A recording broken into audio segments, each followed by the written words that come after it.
Has it been noisy in your heart lately?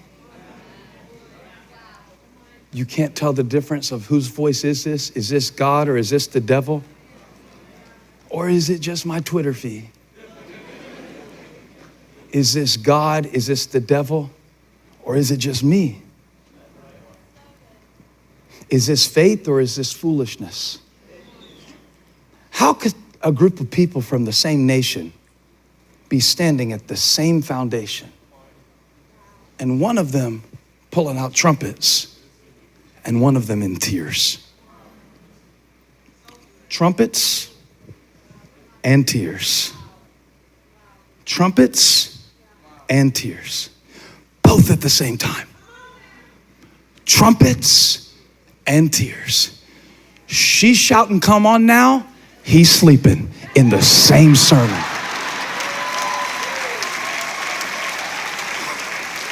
Trumpets and tears. Celebration, devastation. Expectation, disappointment. Looking at the same thing. One voice is saying, this is amazing. One voice is saying, ain't like the old one. The old one was better. I mean, we had Solomon's temple, and Solomon's temple, it was so good. It was so much gold in Solomon's temple. Solomon's temple wasn't gonna be like it was, and I used to have so much more. And at some point, the disappointment starts drowning out the faith. Has that been happening in your temple? In your temple,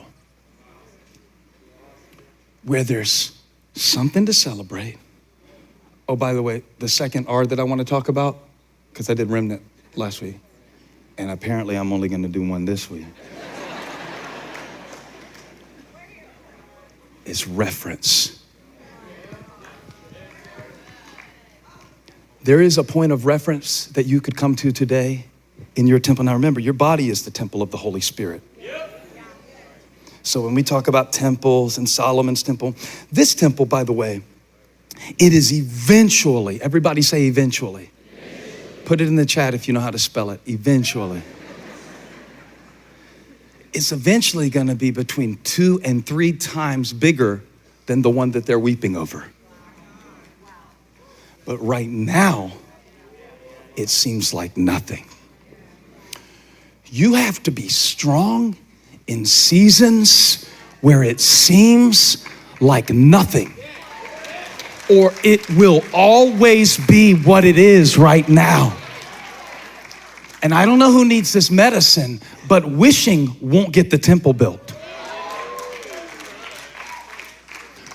Wanting won't get the temple built.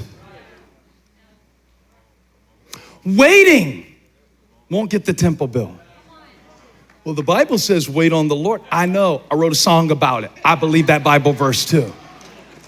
But when waiting on what God is going to do, or wishing for what God used to do, replaces working with what God gave you right now. I mean, right now, be strong. Right now, man up. Right now, square up with your enemies and say, it's not gonna be what it was, it's gonna be better. I feel like preaching. So the builders lay the foundation and there's trumpets, and the builders lay the foundation and there's tears, and it's not 2 different foundations, it's how you see it. It's how you see it. 3 months ago, he was praising God because he could breathe because he had COVID so bad. He wondered, am I ever gonna breathe normal again? Made him almost cry with joy when he would breathe. Talking about my buddy Chunk started the church with me. But you know, let a little time go by. He's Olympic level breathing again. Just auto breath. Mr. Auto breath. when you have been somewhere so low, you appreciate moments of joy. Look. How am I saying this? Because I've been depressed. I've been depressed. I'm not glad I was depressed. I'm not glad if you're going through depression. But one thing it did for me is it made me know how valuable joy is. It made me know how valuable happy is.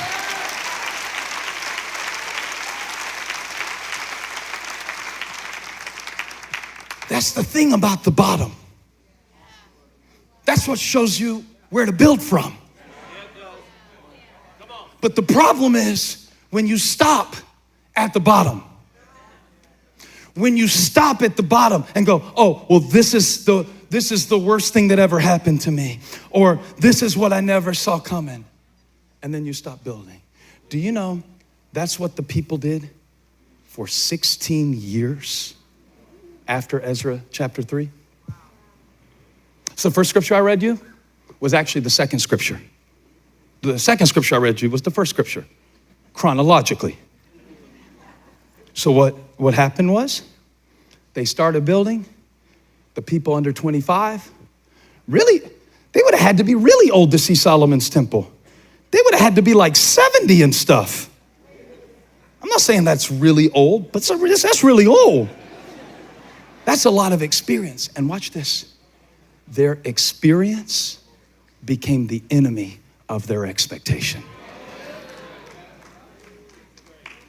So people will tell you, oh, the benefits of experience. There are some benefits to inexperience.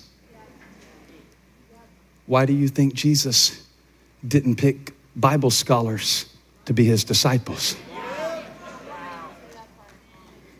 There is a benefit of ignorance. There's a benefit to somebody who's just coming to the church for the first time today that you won't have if you've been here today. Now, there are benefits of being here a long time. I really appreciate people been here a long time. That's who I really celebrate. I used to go to church and be like, let's welcome all the first-time guests. I'm like, why are you clapping for them? They didn't do anything yet. They're the first-time guests. Let's hear it for the 14-year veterans. Let's hear it for everybody who's stuck with it. So I get that. But there is sometimes a benefit of not knowing that this temple is not really that great compared to the last one. When they came over to the worship night, Mom, in Jacksonville, I said, I'm sorry, y'all, this was the lowest night we had because it was the 8th night of the tour. They said, the lowest night, it was awesome. They hadn't been to the other ones. There is a benefit when you haven't been there yet. They never had a temple.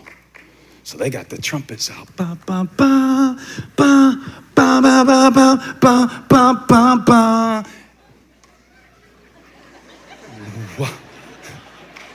While those who had the old template were in tears. Wow.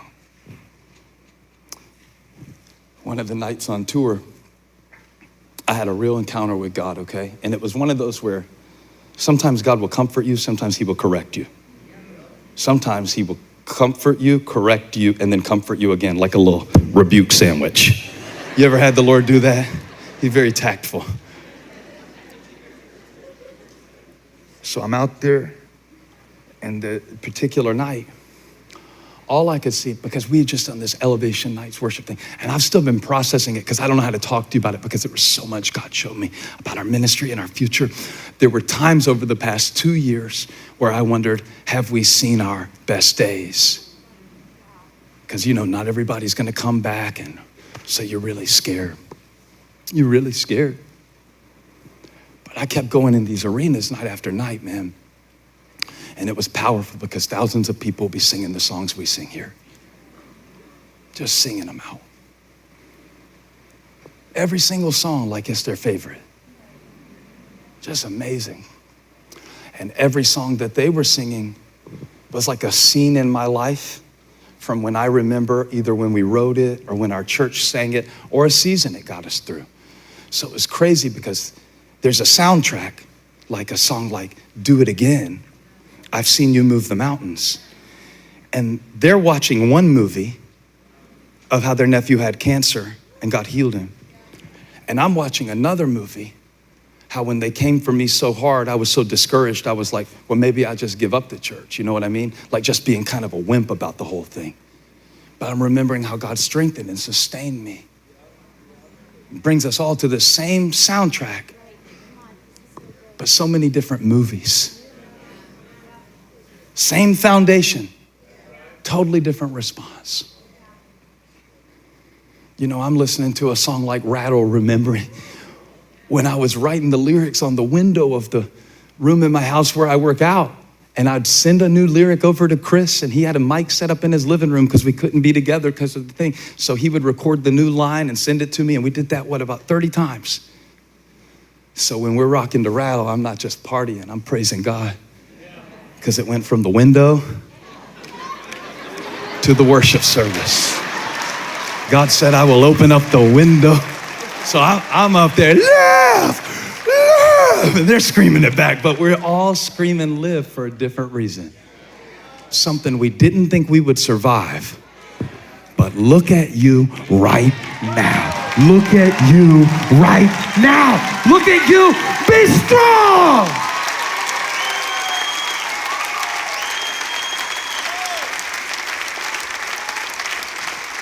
It's your frame of reference.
And this is what I had this heart to heart with God, you know, like not out loud, just in my heart. The night that I told you about where we didn't sell as many tickets. Still more people in the room that night than the town I grew up in, Sandy. Frame of reference. Frame of reference. I'm looking up there and I'm like, look at all those empty rows up there.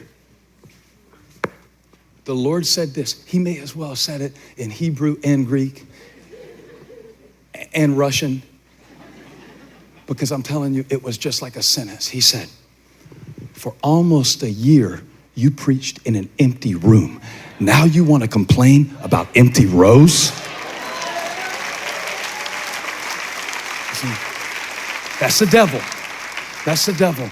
I went from being like, all I need is Jesus and a camera. I'll reach him for the gospel. But watch how entitled, how quick. Watch how the devil can shift your frame of reference to where you used to feel like, oh my God, if we could ever just get back together again. But then we're back together again and I'm going, oh, there's some empty seats up there. Maybe we didn't do too good. Maybe we didn't. And it's almost like the Lord said, stop crying. Dry your tears.